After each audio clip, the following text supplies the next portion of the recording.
प्यारे बच्चों, कैसे हो आप? सब स्वस्थ होंगे और मस्त होंगे और जमकर तैयारी कर रहे होंगे। तो बच्चों, मैं आज आपके लिए कुछ साइंस के जो इम्पोर्टेंट टॉपिक है बच्चों, उनके मैं आपको शॉर्ट रिवीजन, एक एक चैप्टर वाइज आपको शॉर्ट रिवीजन का वीडियो मैं आपके लिए अवेलेबल कराऊंगा। तो जो भी बच्चे रेलवे की तैयारी कर रहे हैं, पटवार की तैयारी कर रहे हैं या रीट एग्जाम की तैयारी कर रहे हैं, उनके लिए ये वीडियो काफ़ी इंपॉर्टेंट होने वाले हैं। तो सभी बच्चे वीडियो को अंत तक देखें, क्योंकि आपने तैयारी लगभग कंप्लीट कर ली होगी। तो अब रिवीजन के माध्यम से अपन एक एक टॉपिक के इम्पोर्टेंट उस टॉपिक में क्या क्या इंपॉर्टेंट प्रश्न बन सकते हैं, उन सब प्रश्नों के बारे में चर्चा करेंगे। तो बच्चों, आज मैं आपको सबसे पहले जो साइंस का इम्पोर्टेंट टॉपिक है, जिससे हमेशा हर कॉम्पिटिटिव एग्जाम के अंदर काफ़ी इंपॉर्टेंट प्रश्न पूछे जाते हैं, उनके बारे में मैं चर्चा करने वाला हूँ। तो सबका माहौल बन रहा होगा, सब बच्चे जमकर तैयारी कर रहे होंगे। तो अब अपन देखिए, देरी नहीं करते हुए टॉपिक स्टार्ट करते हैं। आज मैं साइंस का सबसे इम्पोर्टेंट टॉपिक आपको पढ़ाने वाला हूँ, और उस टॉपिक का नाम है, देखिए, पोषण, या इंग्लिश में बोलते हैं पोषण को न्यूट्रिशन। ठीक है, तो बच्चों ये काफ़ी इंपॉर्टेंट टॉपिक है साइंस का, पोषण या न्यूट्रिशन। तो अपन सबसे पहले ये चर्चा करने वाले हैं कि सर, अब देखो, मैं वैसे आपको पूरा डिटेल से नहीं पढ़ाने वाला। जो भी न्यूट्रिशन से रिलेटेड इंपॉर्टेंट टॉपिक्स हैं जो आपकी कॉम्पिटिटिव एग्जाम के अंदर आ सकते हैं, उनके बारे में मैं आपको डिटेल से जानकारी दूंगा। तो देखिए, सबसे पहले अपन चर्चा करते हैं पोषण या न्यूट्रिशन के बारे में। तो देखिए, आप देखिए, खेलते हो, कूदते हो, एक्सरसाइज करते हो, दौड़ करते हो, व्यायाम करते हो, उसके लिए आपकी बॉडी को बच्चों ऊर्जा चाहिए। और ऊर्जा के लिए आप बाहर से कई तरह की चीज़ें खाते हो, जैसे आप राइस यूज़ करते हो, रोटियां यूज़ करते हो, फ्रूट यूज़ करते हो। इनसे आपकी बॉडी को क्या मिलती है? ऊर्जा। साइंस के अंदर इन सबको बोला जाता है पोषक पदार्थ। क्या बोला जाता है? पोषक पदार्थ। और पोषक पदार्थ को इंग्लिश में बोला जाता है बच्चों न्यूट्रिएंट्स। क्या बोला जाता है? न्यूट्रिएंट्स बोला जाता है। ठीक है, तो ये पोषण की जो प्रक्रिया होती है, वो आपको याद रखना है कि पोषक पदार्थों को ग्रहण करने की जो प्रक्रिया है, वो क्या कहलाती है? पोषण। समझ में आई बात? अब दूसरी इंपॉर्टेंट बात ये करते हैं कि ये जो पोषक पदार्थ है ना, इनको साइंस के अंदर दो भागों में बांटा गया है। ठीक है, कितने भागों में बांटा गया है? दो भागों में।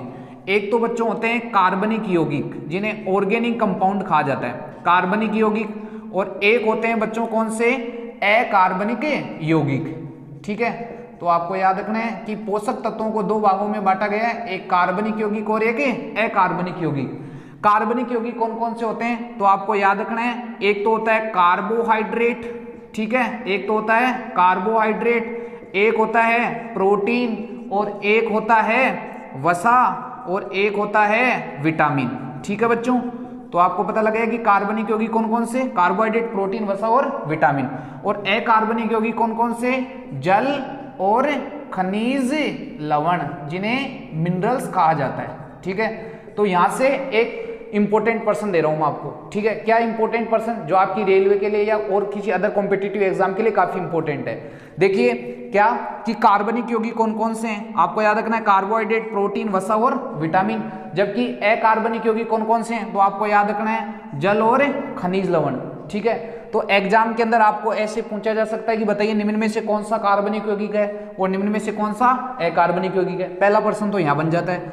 दूसरा इंपॉर्टेंट प्रश्न बच्चों ये बनता है कि देखिए, कार्बोहाइड्रेट, प्रोटीन और वसा, इन तीनों से आपकी बॉडी को ऊर्जा या एनर्जी मिलती है। ठीक है, लेकिन जो विटामिन है, उससे किसी प्रकार की कोई ऊर्जा प्राप्त नहीं होती है। तो ये काफी इंपॉर्टेंट प्रश्न है, आपको पूछा जा सकता है। क्या प्रश्न पूछेगा? ये एक इंपॉर्टेंट प्रश्न है कि बताइए निम्न में से किससे ऊर्जा प्राप्त नहीं होती? निम्न में से किससे ऊर्जा प्राप्त नहीं होती?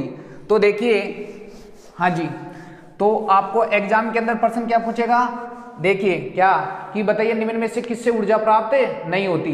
तो चार ऑप्शन देगा। एक तो देगा कौन सा? देखिए, कार्बोहाइड्रेट, ठीक है, और एक प्रोटीन, और एक वसा, और एक विटामिन। ठीक है, तो आपको याद रखना है बच्चों कि विटामिन से किसी प्रकार की कोई ऊर्जा प्राप्त नहीं होती। तो ये एक प्रश्न मैंने आपके लिए तैयार कर दिया। ठीक है, अब देखो, जबकि ये कार्बोहाइड्रेट, प्रोटीन और वसा है, इन तीनों से आपकी बॉडी को क्या मिलती है बच्चों? ऊर्जा मिलती है। ठीक है, तो ये याद रखना है आपको। अब देखो, आगे चर्चा करते हैं अपन। क्या प्रश्न ये भी पूछा जाता है कि मनुष्य शरीर के अंदर जल की मात्रा कितनी होती है? तो आपको याद रखना है 65 से 70%। ठीक है बच्चों, तो ये भी इंपॉर्टेंट प्रश्न है। अब देखो, अपन सबसे पहले आज इस वीडियो में मैं दो टॉपिक का रिवीजन लगाऊंगा। जो भी इन दो टॉपिक के इंपॉर्टेंट प्रश्न है, उन सबको मैं यहाँ आपको डिटेल से बताने वाला हूं, तो आप सभी वीडियो को अंत तक जरूर देखें और साथ साथ में नोट्स भी बनाएं। देखिए सबसे पहले स्टार्ट क्या करते हैं अपन, सबसे पहले बच्चों स्टार्ट करते हैं विटामिन के बारे में, ठीक है। तो देखिए विटामिन के बारे में, ठीक है बच्चों। तो देखिए विटामिन के बारे में तो शॉर्ट रिवीजन लगा लेते हैं फटाफट। देखिए सबसे पहले तो प्रश्न आता है कि विटामिन की खोज किसने की, तो आपको याद रखना है कि विटामिन की जो खोज है वो की थी किसने, ल्यूनीन ने, ठीक है, ये याद रखना है। ये कभी कभार पूछा जाता है कि विटामिन की खोज किसने की, ल्यूनीन ने। एक आता है कि सर विटामिन जो शब्द है वो किसने दिया था, तो आपको याद रखना है विटामिन शब्द किसने दिया, फंक ने दिया, ठीक है, ये याद रखना है। फिर एक प्रश्न एग्जाम के अंदर ये आता है कि बताइए विटामिन का अध्ययन क्या कहलाता है, तो आपको याद रखना है कि विटामिन का जो अध्ययन है ना वो क्या कहलाता है बच्चों, विटामिनोलॉजी। विटामिन का अध्ययन क्या कहलाता है, विटामिनोलॉजी, ठीक है। तो 3 प्रश्न बता दिए मैंने। विटामिन की खोज ल्यूनीन, विटामिन शब्द फंक ने दिया, और विटामिन का अध्ययन क्या कहलाता है, विटामिनोलॉजी। अब दूसरा इंपॉर्टेंट प्रश्न बात ये करते हैं भाई साहब, क्या कि विटामिन मुख्यतः कितने प्रकार के होते हैं, ठीक है। तो बच्चों आपको याद रखना है कि जो विटामिन है ना वो मुख्यतः कितने प्रकार के, 2 प्रकार के होते हैं, ठीक है। एक तो देखिए जल में घुलनशील और एक वसा में घुलनशील। तो विटामिन 2 प्रकार के होते हैं, एक वसा में घुलनशील विटामिन, मतलब फैट सोल्यूबल विटामिन, क्या होता है, फैट सोल्यूबल विटामिन, वसा में घुलनशील विटामिन, ठीक है। और एक विटामिन होते हैं बच्चों जल में घुलनशील विटामिन, ठीक है, जल में घुलनशील विटामिन। तो आपको याद रखना है, कभी कभार एग्जाम के अंदर पूछा जाता है कि बताओ विटामिन कितने प्रकार के, तो आपका आंसर क्या होना चाहिए, 2 प्रकार के, एक वसा में घुलनशील विटामिन और एक जल में घुलनशील विटामिन। अब आपको क्या याद रखना है कि वसा में घुलनशील विटामिन कौन कौन से हैं, तो आपको याद रखना है कि वसा में घुलनशील विटामिन कौन कौन से हैं, तो आपको याद रखना है, देखो ए, डी, ई और के, ये वसा में घुलनशील है, जबकि जल में घुलनशील बी और सी, ठीक है। तो आपको पता लग गया। अब देखो दूसरी इंपॉर्टेंट बात क्या, अब इसको मैं याद रखने की एक आपको ट्रिक बताता हूं कि सर वसा में घुलनशील या फैट सोल्यूबल विटामिन कौन कौन से हैं, तो सर आपने बता दिया ए, डी, ई और के, और जल में घुलनशील भी बता दिया बी और सी। तो मास्टर इतना किताब याद रखा, जीके याद कर, ठीक है, या साइंस याद करा या और कुछ याद करा, तो आपको साइंस शॉर्ट ट्रिक से चलना है। कैसे, अब देखो मैं इसका ट्रिक बनाऊं, इसका उल्टा कर दो आप, के ई डी ए, तो ये क्या बन गया, कीड़ा। तो आपको याद रखना है कि कीड़ा किसमें घुलनशील है, वसा में घुलनशील है, ठीक है। अब कीड़ा वसा में घुलनशील है के ई डी ए, और जल में घुलनशील विटामिन बी और सी, तो उससे याद रखना है बिस्लरी पानी की बोतल आती है ना, बीसी, बिस्लरी, बीसी, तो उससे याद रखना है बिस्लरी, मतलब अरे पानी की बोतल लेते हो तो उसमें पानी आता है, पिज्जा बर्गर थोड़ी आता है, तो आपको याद रखना है कि बिस्लरी का मतलब होता है बीसी, ठीक है बच्चों। अब आगे चलते हैं भाई साहब, अब ये याद हो गया, तो एक इंपॉर्टेंट पर्सन, यहाँ से बहुत ज्यादा क्वेश्चन पूछे जाते हैं, तो आपको याद रखना है कि वसा में घुलनशील कौन से और जल में घुलनशील कौन से हैं, ठीक है। अब पर्सन कैसे आता है वो एक पर्सन आपको लिख देता हूं, एग्जाम में बता देता हूं। देखो क्या कि निम्न में से कौन सा विटामिन, निम्न में से कौन सा विटामिन पर्सन लिख रहा हूं मैं, ध्यान से देखना भाई, निम्न में से कौन सा विटामिन वसा में घुलनशील नहीं है, निम्न में से कौन सा विटामिन वसा में घुलनशील नहीं है। बोलो एग्जाम में कितने ऑप्शन आते हैं, 4। पर्सन देख लो, निम्न में से कौन सा विटामिन वसा में घुलनशील नहीं है, ठीक है, कितने ऑप्शन, 4। लो जी 4 ऑप्शन लिख दिए मैंने, एक ऑप्शन ए, एक डी, ई और सी। एग्जाम के पर्सन सामने आपके क्या कि बताइए निम्न में से कौन सा विटामिन वसा में घुलनशील नहीं है, ठीक है, ऑप्शन है ए, डी, ई और सी। तो मैं बता चुका आपको, देखो बताओ, ए किसमें है, वसा में घुलनशील, डी भी किसमें है, वसा में घुलनशील, और ई भी किसमें है, वसा में घुलनशील। तो इसका करेक्ट आंसर क्या होगा बताओ, तो इसका करेक्ट आंसर क्या होगा, सी, क्योंकि यही पूछा है कि निम्न में से कौन सा विटामिन वसा में घुलनशील नहीं है। जो सी होता है वो किस में घुलनशील होता है, जल में घुलनशील होता है, ठीक है। तो ये बच्चों आपको याद रखना है। अब अपन आगे बात करते हैं, काफी इंपॉर्टेंट, ठीक है, यहां तक समझ में आ गया होगा। मैं इन वीडियो में केवल जो इंपॉर्टेंट पर्सन है टॉपिक के वो ही डिस्कस करने वाला हूं, ठीक है बच्चों। तो अब आगे चलते हैं सर, और क्या है। अब देखो एक है ये जो विटामिन है ना, इन सब के रासायनिक नाम इंपॉर्टेंट है बच्चों, ठीक है। तो मैं एक ट्रिक बता रहा हूं आपको, याद रखना है। देखिए रक्त एक टॉफी, एक ट्रिक बता रहा हूं आपको, याद रखना है, रक्त एक टॉफी।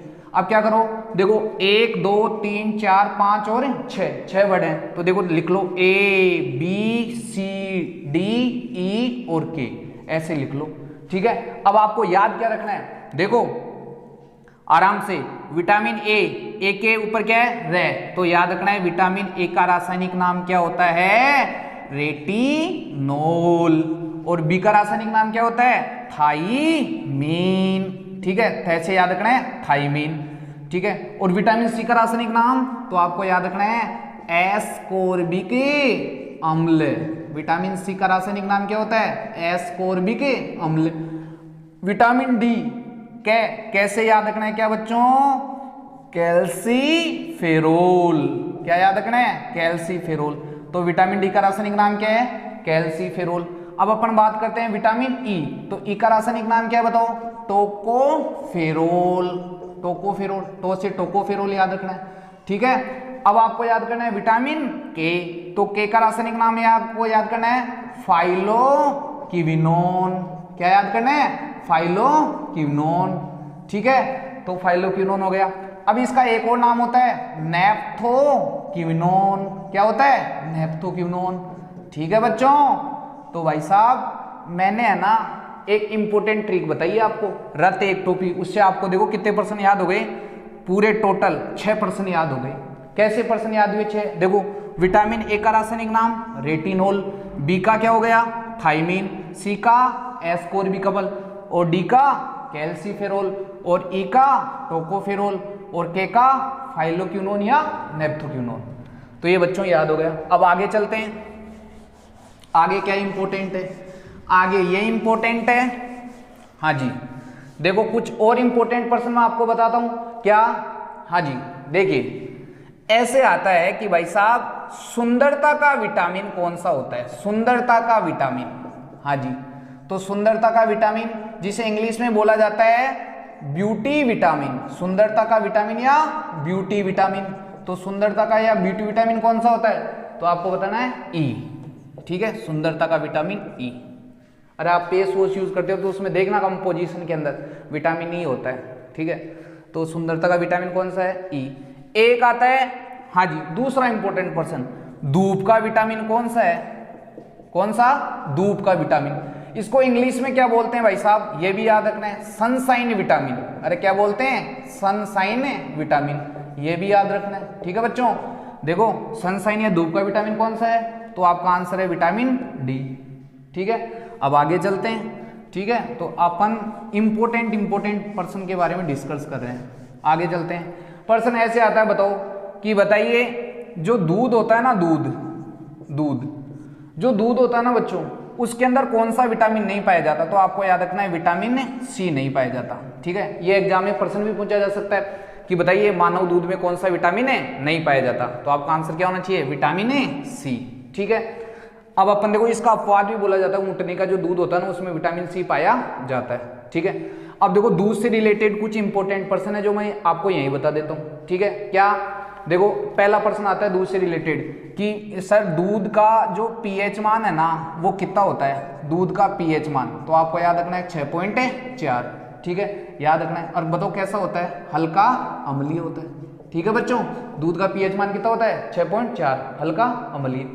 दूसरी इंपॉर्टेंट बात यह है, आपको ऐसे पूछा जाता है कि बताओ दूध को दही में परिवर्तित करने वाला जीवाणु कौन सा है। ठीक है, दूध को दही में परिवर्तित करने वाला जीवाणु, तो आपको याद रखना है क्या है, बताओ दूध को दही में परिवर्तित करने वाला जीवाणु कौन सा है, लैक्टोबैसिलस होता है। ठीक है, तो आपको याद रखना है लैक्टोबैसिलस, ये एक इंपॉर्टेंट पर्सन है। ठीक है, तो दूध को दही में परिवर्तित करने वाले जीवाणु का नाम कौन सा है, लैक्टोबैसिलस। दूसरा पर्सन इंपॉर्टेंट ये आता है क्या, कि जो दूध है ना, दूध का दही में बदलना, ये कौन सा परिवर्तन है, तो आपको याद रखना है कि दूध का दही में बदलना कौन सा परिवर्तन है, तो आपको याद रखना है ये कौन सा परिवर्तन है बच्चों, रासायनिक परिवर्तन है। कौन सा परिवर्तन है, रासायनिक परिवर्तन है। ठीक है, तो ये इंपॉर्टेंट पर्सन है। ठीक है, 3 इंपॉर्टेंट पर्सन बताएं, दूध का पीएच मान 6.4, और दूसरा बताया दूध को दही में परिवर्तित करने वाला जीवाणु लैक्टोबैसिलस, और एक बताया कि दूध का दही में बदलना कौन सा परिवर्तन है, रासायनिक परिवर्तन है। ठीक है, एक और आ जाओ इंपॉर्टेंट पर्सन के बारे में। हाँ जी, दूध में कौन सी प्रोटीन पाई जाती है, तो आपको याद रखना है कि दूध में कौन सी प्रोटीन होती है बताओ? केसीन प्रोटीन होती है। अरे दूध में कौन सी प्रोटीन होती है? Casein protein. ठीक है, तो ये दूध में पाई जाने वाली प्रोटीन है। आपको याद रखना है दूध में कौन सी प्रोटीन? केसीन प्रोटीन पाई जाती है। ठीक है, अरे अब देखो प्रोटीन से रिलेटेड कुछ इंपॉर्टेंट पर्सन बताता हूं आपको। जैसे हड्डियों के अंदर कौन सी प्रोटीन होती है? हड्डियों में कौन सी प्रोटीन होती है? तो आपको याद रखना है ओसीन। अरे कौन सी याद रखना है? ओसीन। ठीक है, हड्डियों में कौन सी प्रोटीन? ओसीन। और दूध में कौन सी प्रोटीन? केसीन। ठीक है, और एक अंडे में भी पूछी जाती है कि अंडे में कौन सी प्रोटीन होती है? तो आपको याद रखना है एल्बुमिन। ठीक है, एल्बुमिन प्रोटीन होती है। अब आगे चलते हैं, क्या? हाँ जी, आगे चलते हैं भाई साहब कि दूध की शुद्धता मापने के लिए एक उपकरण काम में लिया जाता है, उसका नाम क्या है? लैक्टोमीटर। अरे क्या नाम है? लैक्टोमीटर। ठीक है, तो दूध की शुद्धता मापने के लिए एक उपकरण काम में लिया जाता है, उसका नाम क्या है बच्चों? लैक्टोमीटर। ठीक है, अब अपन एक इंपॉर्टेंट पर्सन और के बारे में चर्चा करते हैं, क्या? कि है ना दूध के अंदर कौन सी शर्करा होती है? ये भी एक इंपॉर्टेंट बात है। दूध के अंदर कौन सी शर्करा होती है? तो आपको याद रखना है लैक्टोज शर्करा। अरे कौन सी शर्करा? लैक्टोज शर्करा। ठीक है, दूध के अंदर कौन सी शर्करा होती है? लैक्टोज शर्करा। अब देखो ये तो है ना एक नॉर्मल पर्सन हो गया बच्चों कि दूध के अंदर कौन सी शर्करा होती है? लैक्टोज शर्करा। जब आगे मैं इस वीडियो के आगे मैं जब आपको बताऊंगा ना कि कार्बोहाइड्रेट का जब हम वर्गीकरण करते हैं तो मोनोसेक्राइड, डाइसेक्राइड और पॉलीसेक्राइड पढ़ते हैं। ठीक है, तो ये लैक्टोज है ना, लैक्टोज जो लैक्टोज शर्करा है ये क्या है? मोनोसेक्राइड, डाइसेक्राइड है, पॉलीसेक्राइड? तो आपको याद रखना है कि जो लैक्टोज शर्करा होती है ये एक प्रकार की डाइसेकेराइड शर्करा होती है। ठीक है, तो ये डाइसेकेराइड शर्करा है, याद रखना है, इंपॉर्टेंट बात है। ठीक है, मैंने बता दिया आपको इंपॉर्टेंट बात, डाइसेकेराइड शर्करा होती है। अब अपन और बात करते हैं इंपॉर्टेंट। ठीक है, क्या? जैसे आप बताओ मेरे को कि गाजर में कौन सा विटामिन होता है? तो गाजर में कौन सा विटामिन होता है? ए। ठीक है, ये भी प्रश्न आता है कि गाजर का लाल रंग किसके कारण होता है? तो आपको याद रखना है कि गाजर का जो लाल रंग होता है ना वो होता है बीटा कैरोटीन के कारण। किसके कारण होता है? बीटा कैरोटीन के कारण। ठीक है, गाजर का लाल रंग बीटा कैरोटीन कारण। अरे वैसे ही अब देखो बॉडी के अंदर या प्लांट्स के अंदर जो कुछ भी कलर आते हैं ना, रंग आते हैं, वो वर्णक या पिगमेंट की वजह से आते हैं। तो गाजर का लाल रंग किसके कारण होगा? बीटा कैरोटीन वर्णक के कारण। जैसे आता है ना पत्तियों का हरा रंग किसके कारण होता है? तो आपको याद रखना है कि पत्तियों का जो हरा रंग होता है ना बच्चों वो होता है क्लोरोफिल वर्णक के कारण। अरे किसके कारण? क्लोरोफिल वर्णक के कारण। ठीक है, और आगे चलते हैं, पत्तियों का हरा रंग क्लोरोफिल वर्णक के कारण। एक आता है दूसरा इंपॉर्टेंट पर्सन, क्या? कि बताइए रक्त का जो लाल रंग होता है, रक्त का जो लाल रंग होता है, रक्त का जो लाल रंग होता है बच्चों वो किसके कारण होता है? तो आपको याद रखना है हीमोग्लोबिन के कारण। हीमोग्लोबिन। ठीक है, हीमोग्लोबिन। हीमोग्लोबिन को किससे दर्शाते हैं? Hb से। ठीक है, रक्त का लाल रंग किसके कारण होता है? हीमोग्लोबिन के कारण। ये हीमोग्लोबिन किस में होता है बताओ? देखा जो वीडियो को लाइव देख रहे हैं वो बताइए हीमोग्लोबिन किस में होता है? ऑप्शन देता हूं, RBC, WBC या प्लेटलेट्स। बता दो भाई फटाफट, हीमोग्लोबिन किस में होता है? तो आपको याद रखना है RBC में होता है। ठीक है, अब यहाँ एक और इंपॉर्टेंट पर्सन बता देता हूँ, क्या? कि हीमोग्लोबिन के कार्य क्या होते हैं? ठीक है, Hb के कार्य। तो आपको याद रखना है हीमोग्लोबिन किसके साथ जाता है? ऑक्सीजन के साथ जाता है। किसके साथ जाता है? ऑक्सीजन के साथ। मतलब आपको ये याद रखना है कि हीमोग्लोबिन है ना उसकी गर्लफ्रेंड कौन है? ऑक्सीजन। कभी भी इसके साथ इससे कभी भी दूरी नहीं बनाए रखता, ये हमेशा इसी के साथ जाता है। ठीक है, तो हीमोग्लोबिन का कार्य होता है ऑक्सीजन को पकड़ के रखना। ठीक है, तो हीमोग्लोबिन की गर्लफ्रेंड कौन है? ऑक्सीजन। और ऑक्सीजन आपकी सेल्स को या कोशिकाओं को चाहिए, समझ में आई बात? तो ये हीमोग्लोबिन ले जाता है उसको बिठा के। अरे सही बात है कि नहीं है? तो आपको याद क्या रखना है कि हीमोग्लोबिन के कार्य होते हैं शरीर के विभिन्न ऊतकों व कोशिकाओं तक ऑक्सीजन का परिवहन करना। समझ में आई बात? तो ये हीमोग्लोबिन के कार्य हो गए। ठीक है, जो हीमोग्लोबिन के कार्य वही किसके कार्य हो गए? RBC के। ठीक है, तो ये याद रखना है। अब आगे चलते हैं बच्चों, क्या इंपॉर्टेंट बात है? ये इंपॉर्टेंट बात है कि मैं आपको ये बता रहा था कि रक्त का लाल रंग हीमोग्लोबिन के कारण होता है। हीमोग्लोबिन से रिलेटेड भी पर्सन बता दिया मैंने। ठीक है, और अब आगे चलते हैं। जैसे एक आता है कि त्वचा का जो रंग होता है, त्वचा का जो रंग होता है वो किसके कारण होता है? तो आपको याद रखना है मिलेनिन वर्णक के कारण। मिलेनिन वर्णक के कारण। समझ में आई बात? हाँ, त्वचा का जो रंग होता है वो किसके कारण होता है? मिलेनिन वर्णक के कारण। ठीक है, अब एक पर्सन हो रहा था melatonin hormone. Melatonin hormone, melatonin hormone. ठीक है, ये किस ग्रंथि से स्रावित होता है? ये भी इंपॉर्टेंट पर्सन है। तो आपको याद रखना है कि मेलेटोनिन हार्मोन है ना, ध्यान से सुनना, ये पीनियल काय, पीनियल बॉडी बोलते हैं, पीनियल काय से स्रावित होता है, ठीक है। अरे बोलो, तो ये याद रखना है पीनियल काय। और ये पीनियल काय कहाँ होती है बताओ? पीनियल काय होती है अपने किसके अंदर? सिर के अंदर, माथे के अंदर, खोपड़ी के अंदर, आपकी टाट के अंदर होती है, ठीक है, पीनियल काय। अरे बोलो, अब आगे बात करते हैं। देखो और बताते हैं आपको इंपोर्टेंट, तो आपको याद रखना है कि त्वचा का जो रंग होता है वो मेलेनिन वर्णक के कारण और मेलेटोनिन हार्मोन किससे स्रावित होता है? पीयूष ग्रंथि से स्रावित होता है, ठीक है बच्चों। और बताओ, और दूसरी इंपोर्टेंट बातें बताता हूं, क्या? हाँ जी, एक आता है भाई साहब कि जो है ना त्वचा है ना, जो त्वचा, उसका अध्ययन क्या कहलाता है? त्वचा का अध्ययन क्या कहलाता है? तो आपको याद रखना है डर्मेटोलॉजी। त्वचा का अध्ययन क्या कहलाता है? डर्मेटोलॉजी। और ये भी याद रखना है कि शरीर का सबसे बड़ा अंग कौन सा है? त्वचा, ठीक है, स्किन या त्वचा। अब आगे चलते हैं, आगे और इंपोर्टेंट बात करते हैं, क्या? हाँ जी, आपको ये भी प्रश्न पूछा जा सकता है कि बताइए हाँ, कि बताइए जो आंवला होता है, आंवला होता है, उसके अंदर कौन सा विटामिन होता है? तो आपको याद रखना, आंवले में कौन सा विटामिन होता है? सी। जितने भी खट्टे पदार्थ होते हैं उनमें कौन सा विटामिन पाया जाता है? सी विटामिन पाया जाता है, ठीक है। तो अब आगे चलते हैं और इंपॉर्टेंट बात करते हैं, क्या? अब देखो, जो विटामिन ए, डी और ई और के से रिलेटेड जो इंपॉर्टेंट पर्सन है उनके बारे में मैं आपको बता देता हूँ। देखो विटामिन ए है ना, वो पहले ही बता चुका, उसका रासायनिक नाम रेटिनोल होता है। विटामिन ए की कमी से एक तो रतौंधी रोग होता है। अरे कौन सा रोग होता है? रतौंधी, जिसे नाइट ब्लाइंडनेस बोला जाता है, ठीक है। एक होता है विटामिन ए की कमी से जीरोफ्थेल्मिया, जीरोफ्थेल्मिया, ठीक है, जीरोफ्थेल्मिया। और एक होता है भाई लोगों किरेटोमलेशिया। कौन सा होता है? किरेटोमलेशिया, ठीक है। तो ये विटामिन ए की कमी से होने वाले रोग हैं, ठीक है। अब देखो विटामिन ए का रासायनिक नाम क्या है? रेटिनोल। तो देखो रेटिनोल, देखो रेटिना मतलब किससे संबंधित है? आंख से। तो आपको पूछेगा बताइए स्वस्थ दृष्टि के लिए कौन सा विटामिन आवश्यक है? ए, ठीक है। और आपको ये पूछेगा इसके अलावा, तो आपको ये याद रखना है कि विटामिन ए शरीर को संक्रमण से बचाता है। किससे बचाता है? संक्रमण से, इसलिए इसको बोला जाता है संक्रमण रोधी विटामिन, एंटी इन्फेक्शन विटामिन, ठीक है। तो ये संक्रमण रोधी विटामिन पूछे तो आप क्या बताओगे? Vitamin A. और पूछे कि स्वस्थ दृष्टि के लिए कौन सा विटामिन आवश्यक? ए। इसके अलावा ये याद रखना है कि विटामिन ए की कमी से 3 रोग होते हैं, ठीक है, रतौंधी, जीरोफ्थेल्मिया और किरेटोमलेशिया, ठीक है। तो ये याद रखना है, इससे ज्यादा कुछ नहीं पूछेगा। अब बात करते हैं विटामिन डी के बारे में। तो देखो डी का रासायनिक नाम तो मैंने बता ही दिया, क्या है? कैल्सीफेरोल। अरे क्या है? कैल्सीफेरोल है बच्चों, ठीक है। अब देखो डी से रिलेटेड कुछ इंपॉर्टेंट पर्सन, क्या? जो डी है ना, जब सूर्य की अल्ट्रावायलेट रेज, पैराबैंगनी विकिरणें जब स्किन के ऊपर गिरती है तो स्किन कौन से विटामिन का निर्माण करती है? विटामिन डी का, ठीक है। तो ये तो याद रखना है। तो आपको पूछा जा सकता है बताइए विटामिन डी का निर्माण कौन करती है? स्किन। किसकी सहायता से? तो आपको याद रखना है कि सूर्य की पैराबैंगनी विकिरणों की सहायता से, ठीक है। अब आगे बात करते हैं कुछ इंपॉर्टेंट बात और, कि जो विटामिन डी है ना, जो विटामिन डी है वो शरीर में सबसे तीव्र या फास्ट बनता है। आपको पूछेगा तीव्रतम रूप से कौन सा विटामिन बनता है बॉडी के अंदर? तो आपका आंसर होना चाहिए विटामिन डी। दूसरा इंपॉर्टेंट पर्सन, क्या?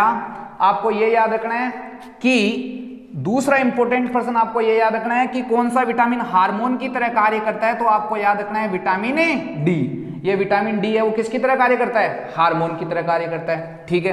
अब आपको एक पर्सन और याद रखना है, क्या?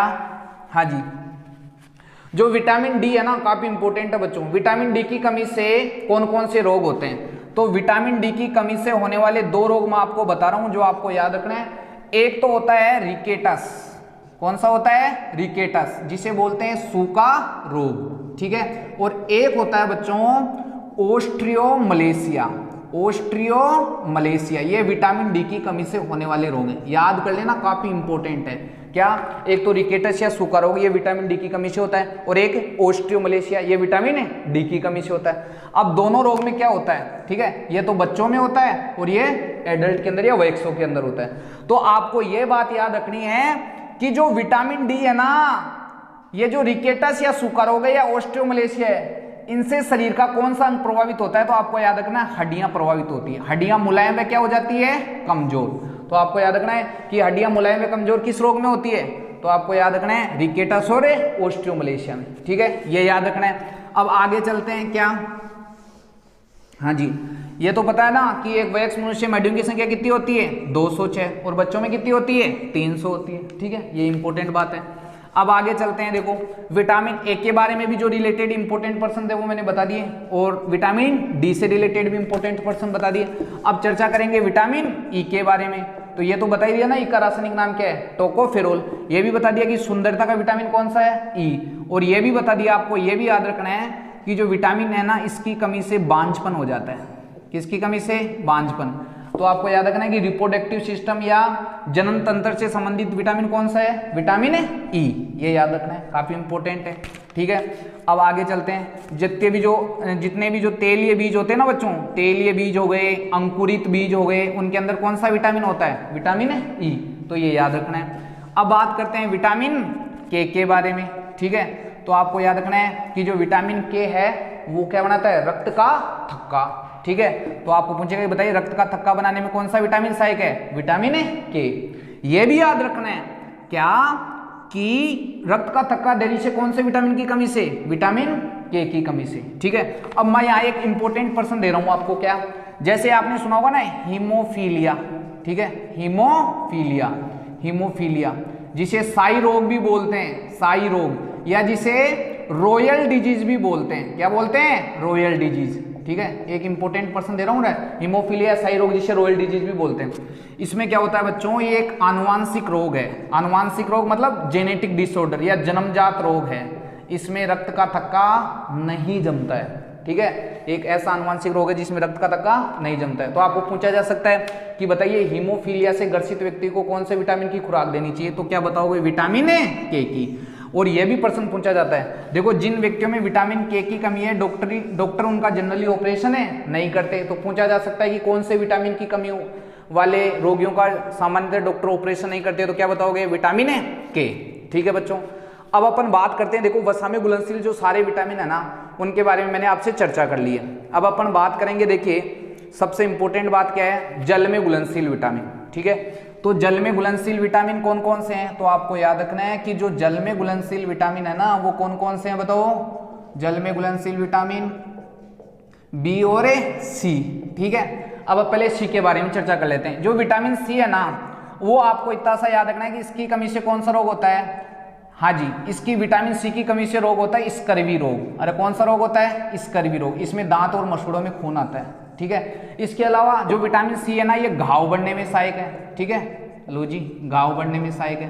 पर्सन ये भी पूछा जा सकता है कि बताइए घाव देरी से कौन से विटामिन की कमी से बढ़ते हैं, तो विटामिन सी की कमी से। ठीक है, जितने भी खट्टे फल होते हैं, नींबू, नारंगी, संतरा, करौंदा, इन सब के अंदर कौन सा विटामिन होता है, सी होता है। ठीक है, जो चिल्ली होती है उसके अंदर भी कौन सा विटामिन होता है, सी होता है। ठीक है, इसके अलावा दूसरी इंपॉर्टेंट बात क्या याद रखनी है, जो मैं आपको दे रहा हूं, जो विटामिन सी है ना बच्चों, ये ऊष्मा संवेदी विटामिन होता है। समझ में आई बात, मतलब ऊष्मा के प्रति सहनशील होता है। तो आपको क्या याद रखना है, आपको ये याद रखना है कि सब्जियों को गर्म करने पर या धोने पर कौन सा विटामिन नष्ट हो जाता है, सी हो जाता है। वैसे गर्म करने पर होता है, ठीक है, धोने पर कुछ ही विटामिन नष्ट होते हैं। ठीक है, तो माहौल बनाने के लिए दे दिया जाता है कि कौन सा विटामिन सब्जियों को गर्म करने पर नष्ट हो जाता है। तो आपको याद रखना है विटामिन सी, और सी की कमी से कौन सा रोग होता है, स्कर्वी। इसके अलावा देखो विटामिन सी है ना, ये जल में घुलनशील है ना, इसलिए ये बॉडी में पसीने के द्वारा और यूरिन मतलब पेशाब के द्वारा बाहर निकल जाता है, इसलिए इसी विटामिन की रिक्वायरमेंट क्या होती है, ज्यादा। तो ये भी पूछा जा सकता है कि बताओ कौन से विटामिन की आवश्यकता बॉडी को अधिक होती है, तो क्या बताओगे, विटामिन सी। ठीक है, अब ये सी मैंने सल्टा दिया है।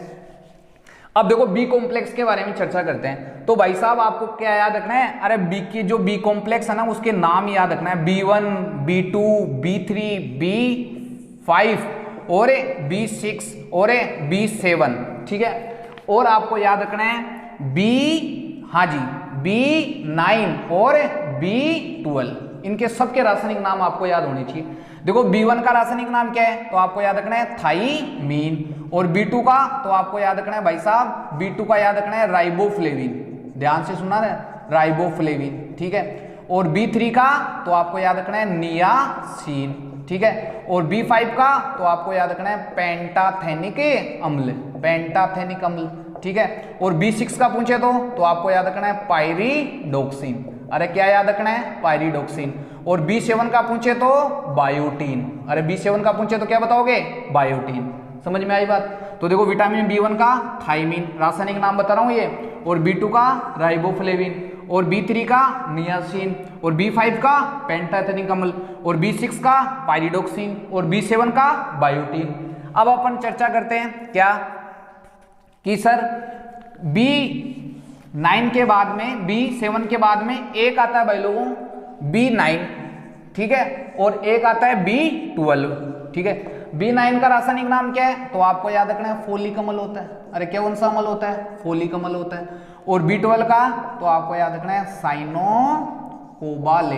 अरे क्या याद रखना है? साइनोकोबालेमिन, ठीक है। तो ये साइनोकोबालेमिन याद रखना है, ये इंपॉर्टेंट है भाई विटामिन B12, ठीक है। क्यों इंपॉर्टेंट है? क्योंकि इस विटामिन में कौन सी धातु होती है? कोबाल्ट धातु। ये 1000 बार पूछा गया है कि बताइए कोबाल्ट का प्रतीक क्या होता है? CO, ठीक है। और कोबाल्ट का परमाणु क्रमांक कितना होता है? 27। तो आपको याद रखना है कि कोबाल्ट धातु किस विटामिन में पाई जाती है? तो क्या बताओगे? विटामिन B12, ठीक है। और इसका रासायनिक नाम क्या है? साइनोकोबालेमिन। और ये भी याद रखना है कि विटामिन B12 की कमी से कौन सा रोग होता है? तो आपको याद रखना है कि विटामिन B12 की कमी से होता है पर्नीशियस एनीमिया, पर्नीशियस एनीमिया, ठीक है। और पर्नीशियस एनीमिया, इसको पांडु रोग भी बोला जाता है। क्या बोला जाता है? पांडु रोग। तो ये पांडु रोग इंपॉर्टेंट है, ठीक है। कई कंफ्यूज हो जाते हैं कि सर कौन सा रोग हो गया पांडु रोग? तो ये पांडु रोग पर्नीशियस एनीमिया को बोलते हैं। ये विटामिन B12 की कमी से होता है, ठीक है। और जो वर्षा का जल होता है, रेन वाटर होता है, उसके अंदर भी कौन सा विटामिन पाया जाता है? B12 होता है, ठीक है। अब देखो कुछ इंपॉर्टेंट क्या, जैसे मैंने बता दिया कि विटामिन B1 का रासायनिक नाम क्या है? थायमीन है। लेकिन इसकी कमी से कौन सा रोग होता है? तो आपको याद रखना है बेरी बेरी। ये भी पूछा गया है कि विटामिन B1 की कमी से कौन सा रोग होता है? बेरी बेरी, ये याद रखना है, ठीक है। तो बेरी बेरी में शरीर की जो मांसपेशियां हैं वो प्रभावित होती है, ठीक है। तो ये याद रखना है मांसपेशियां, ठीक है, तंत्रिका तंत्र प्रभावित होता है, आपको ये इतना सा याद रखना है। दूसरा जो B2 है ना, उसकी कमी से कौन सा रोग होता है? तो उसकी कमी से होता है, आपको याद रखना है किलोसिस। कौन सा याद रखना है? किलोसिस। एक ग्लोसाइटिस भी होता है, ठीक है, ग्लोसाइटिस। किलोसिस का मतलब होता है मुंह और होठों के किनारों का फटना, ठीक है। तो ये याद रखना है। और ग्लोसाइटिस का मतलब होता है जीभ का रंग सामान्य होकर बैंगनी हो जाता है, जीभ में इन्फ्लामेशन या सूजन आ जाती है। और B3 का रासायनिक नाम क्या है? नियासिन या निकोटिनिक अम्ल, ठीक है। और इसकी कमी से कौन सा रोग होता है? बताइए। तो आपको याद रखना है कि जो विटामिन B3 है उसकी कमी से रोग होता है पेलेग्रा। ये भी काफी इंपॉर्टेंट है, जिसे 2D या 3D रोग बोला जाता है। पेलेग्रा कौन से विटामिन की कमी से? B3 की कमी से, ठीक है। और जो B6 है उसकी कमी से कौन सा रोग होता है? तो आपको याद रखना है एनीमिया होता है, ठीक है। और B7 जिसे H विटामिन भी बोलते हैं, H विटामिन कौन सा है? B7। और इसका रासायनिक नाम तो बता ही दिया, बायोटीन होता है। और बालों का झड़ना कौन से विटामिन की कमी से? B7 की कमी से, ठीक है, ये याद रखना है। B9 की कमी से एक रोग होता है जो आपको याद रखना है, टेरोइल ग्लूटेमिक, हाँ जी, B9। जो विटामिन B9 है उसका रासायनिक नाम क्या है? फोलिक अम्ल, ठीक है। तो ये याद रखना है B9 का। अब देखो क्या चर्चा करते हैं, ये मैंने सल्टा दिए सारे। अब कुछ इंपॉर्टेंट है ना विटामिन से रिलेटेड जो काफी धमाकेदार है, अपने से छूट गए हैं पर्सन, वो क्या? देखो ध्यान से सुनना रहे। एक तो जो गोल्डन राइस होता है ना बच्चों, गोल्डन राइस, ठीक है, जिसे सुनहरा दान बोलते हैं, गोल्डन राइस या सुनहरा दान, इसमें कौन सा विटामिन होता है? तो आपको याद रखना है विटामिन ए होता है। सुनहरा दान या गोल्डन राइस में कौन सा विटामिन होता है? विटामिन ए होता है।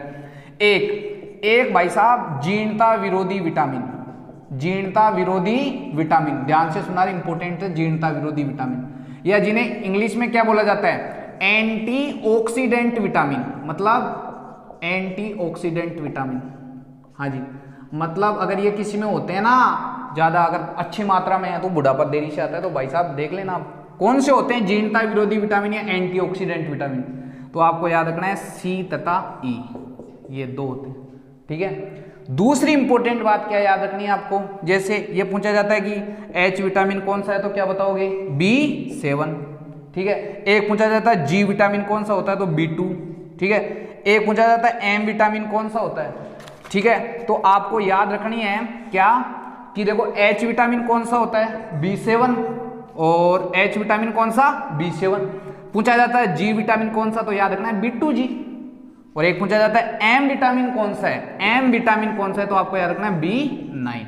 ठीक है, तो ये मैंने आपको जितने भी इंपॉर्टेंट पर्सन है बच्चों, किससे इंपॉर्टेंट पर्सन, जो भी विटामिन से इंपॉर्टेंट, जो भी विटामिन से रिलेटेड इंपॉर्टेंट पर्सन उनके बारे में आपसे डिस्कस कर चुका हूं। और हाँ जी, इसके अलावा देखो आपको क्या याद रखना है वो सारा मैंने बता दिया। अब अपन कुछ और इंपॉर्टेंट पर्सन के बारे में चर्चा कर लेते हैं। क्या कि देखिए आपको याद रखना है, आपको ये याद रखना है कि देखो ये भी पर्सन इंपॉर्टेंट है कि जो मछलियों का यकृत का तेल होता है, ठीक है, उसमें कौन सा विटामिन होता है, ए और डी। ये भी याद रखना है कि मछलियों के जो यकृत का तेल होता है उसमें कौन सा विटामिन होता है, ए और डी। तो देखो विटामिन से रिलेटेड बच्चों मैंने सारे इंपॉर्टेंट पर्सन आपसे डिस्कस कर लिए हैं। ठीक है, ये भी याद रखना है कि जो गाय का दूध होता है, गाय का दूध जो दूध होता है, जो पका हुआ आम होता है, उसके अंदर कौन सा विटामिन होता है, ए विटामिन होता है। ठीक है, और ये भी याद रखना है कि टीकाकरण के समय बच्चों को कौन से विटामिन की खुराक पिलाई जाती है, विटामिन ए की खुराक पिलाई जाती है। ठीक है, तो ये याद रखना है। और तो लगभग मैं सभी इंपॉर्टेंट प्रश्नों को डिस्कस कर चुका हूँ। और अगर किसी बच्चे को नोट्स चाहिए प्रिंटेड तो वो मेरे व्हाट्सएप पर मैसेज कर सकता है, उससे आपको ये प्रिंटेड नोट्स मिल जाएंगे जैसे मैं क्लास में पढ़ाता हूँ वैसे। ठीक है, तो ये मैंने सारे इंपॉर्टेंट पर्सन बता दिए आपको, कुछ भी नहीं छोड़ा है। अब अपन देखिए क्या, अब अपन इस वीडियो में तो मैं आपको पाचन तंत्र से रिलेटेड इंपॉर्टेंट पर्सन, जो न्यूट्रिशन है उससे रिलेटेड इंपॉर्टेंट पर्सन बता दिए, उसमें विटामिन के बारे में मैंने डिस्कस कर लिया। ठीक है, अब नेक्स्ट जो है वो चर्चा करेंगे। देखिए नेक्स्ट जो चर्चा करेंगे वीडियो के अंदर, उसमें अपन चर्चा करेंगे कार्बोहाइड्रेट, प्रोटीन और वसा के बारे में। कार्बोहाइड्रेट, प्रोटीन और वसा से इंपॉर्टेंट रिलेटेड जितने भी पर्सन उनके बारे में मैं डिस्कस करूंगा। ठीक है बच्चों, तो आप वीडियो को देखते रहो। ठीक है, और एक बार नहीं आता है तो आप बार बार देखें। ऐसे मैं सभी जो टॉपिक्स हैं उनके इंपॉर्टेंट पर्सनों को मैं वीडियो अपलोड करता रहूँगा और आप रिवीजन लगाते रहिए। ठीक है बच्चों, जय हिंद, जय भारत।